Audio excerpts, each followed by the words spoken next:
ও মামা কি বলো তুমি কাজ করতেছো কেন? আল্লাহ আমি কাজ করি। তুমি এখনো এই গরমের ভিতরে পাখি বানাইছো কেন?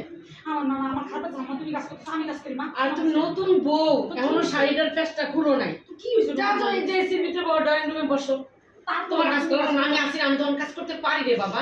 তোমার কোনো কাজ করো না, আমি তোমার কাজের লেগে আনছি। আমি শখ করে আমার পুত্রে বিয়া করাইছি, আমি আমার বউরে আমি সাজাইলাম। তোমার কোনো সমস্যা, আমি তো কাজ করতে পারি। আমি কি এমন একটা বুড়ো হয়ে গেছি গা? আরে আল্লাহ এই দৃশ্য দেখার আগে আমার পেট মরণ হইলো না।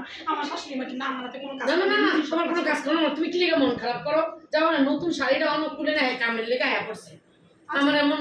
আরে যাও ঠিক যাও আছে যাও। আমার ভাগ্যেশ আল্লাহর কাছে চাইছিলাম এমন একটা বউ দিতে, হাতের কামড়া টাইম না না এমন এমন বউ ঘরে ঘরে যেন হয়, এমন বউ।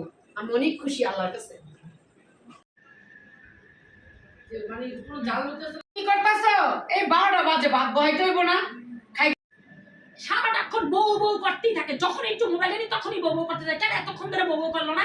এমন মেজাজটা গরম হয়। যখনই আমি মোবাইলটা হাতে নিয়ে একটু ভিডিও বানাতে চাই, রিল করতে থাকবো, তখনই আমার ডাকা শুরু হয়। সারাটা দিন কি করে মা? মেজাজটা গরম লাগে। দূর আমি পারবো না। সারাদিন গেলে অন্তে বসে বসে বউ বউ শুরু করে দিচ্ছে। বউ দেওয়া না হয় না, কি কাম করে দেখি? এই দেখছো সারাটা দিন ফোনটা চালায়। এমন কামটা কি লিগা করে? কোনো খায় দেয় কাম নাই, কাম কাজ ফালায় থুয়া এই যে মোবাইলটি টিপে। আমি কি আরে মোবাইল টিপনে লিখে আমি চ্যানেল বলার লিখে বিয়া করাইয়া কি আরে মোবাইলটা টিপো এই দেখছো কত বড় সাহস? অন মোবাইলটা টিপতে আছে, মোবাইলটা হাতের থেকে কি না? হ্যাঁ আগে রান্নাটা করতে হবে না? হ্যাঁ কি শুরু করে দিছে ঘরের ভিতরে? এমন বউ তো আমি জীবনেও দেখি নাই গা। এই বউ কইতে আমার কপালে জুটলো। হ্যাঁ এখনো দেখ মোবাইলটা তুই আয় না। মানে মোবাইলটা চাপতে শুরু করলে তার মাথাটা গরম হয়ে যায়। মানে বুঝলাম না, আমি রান্না বান্না করতে যাবো না। বাসায় কি আমি ছাড়া কেউ নেই? আমি কি এই বাসায় বান্দি হয়ে গেছি, দাসী বান্দি? মানে আমার সব রান্না বান্না করতে, আর কেউ রান্না বান্না করতে পারবে না? যে এত বসে বসে কথা বলে সে আর বসে বসে হ্যাঁ যে রান্ধুকে হ্যাঁ তো দুধ লাগছে হ্যাঁ যে রাঁধতে পারে না, মেজাজটা গরম করে যায়। যখন একটু মোবাইলে নিয়ে বসি অসহ্য লাগে। আমি মোবাইল চাপবো, সারাদিন মোবাইল চাপবো, সারাদিন ভিডিও বানাবো, পারলে আমার মন চলে রাখবো, না মন চলে না রাখবো।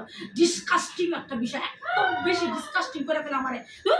সহ্য লাগে। আমি সারাদিন মোবাইল চালাম, মানে যা খুশি করুক, আমি যাবো না রান্না করে। আর যার মন চাই রান দেখা যা মনে হচ্ছে আমি এই বাসায় সব করতে আসছি। খাইলে কাম নাই। বিয়ার আগে দেখাইলে একটা রূপ, এখন হচ্ছে আরেকটা রূপ। কি সুন্দর করে মা মাকে কত কিছু করে, এখন পুরাই তার রূপ চেঞ্জ হয়ে গেছে। মানে কথার কাজের কোনো কিছুই মিল নেই। কেমন বউ? হ্যাঁ বউ এমন করকর করে, আমি একটা কথা বলি আমার একটা বলে আমার 10টা মনে দেয়। আমি তো এমন বউ দেখতে পারি না। আমি এত শান্ত শিষ্ট একটা মেয়ে আনছি, আমার ঘরটা জল জল করছে। আর এই বউ দেখুন বিপরীত, বিয়ার পরে বিয়ার আগে কত সুন্দর, কথাই কইতে পারে না, চোখের দিকে তাকাইতেই পারে নাই। আমি এক দেয় আমি না পাগল হয়ে গেছি গা। আর এই বউর কথায় যে আমি ঘরেই থাকতে পারি না, কোনো কাম করবো না, হ্যাঁ ভিডিও বানাবে, এই করবো কোনো কাম করে একটা করলে আমার 10টা ঘুরে পেয়ে দেয়। আমার কপালে কি এই বউ আসছিল? আমি কি ভুল দেখলাম মাইয়া, না পাল্টাইয়া দিল মাইয়া? একটা দেখাই কি আরেকটা দিয়া দিছে? আমি তো কইতে পারি না। হ্যাঁ এখন কি হইব আমার? বিয়ার সময় আসলে এক রকমের, বিয়ার পরে হয়ে গেল আর এক রকমের, অনেক কি বিপরীত হয়ে গেল। আমি তো কিছুই কিন্তু পারতাছি না, বললাম।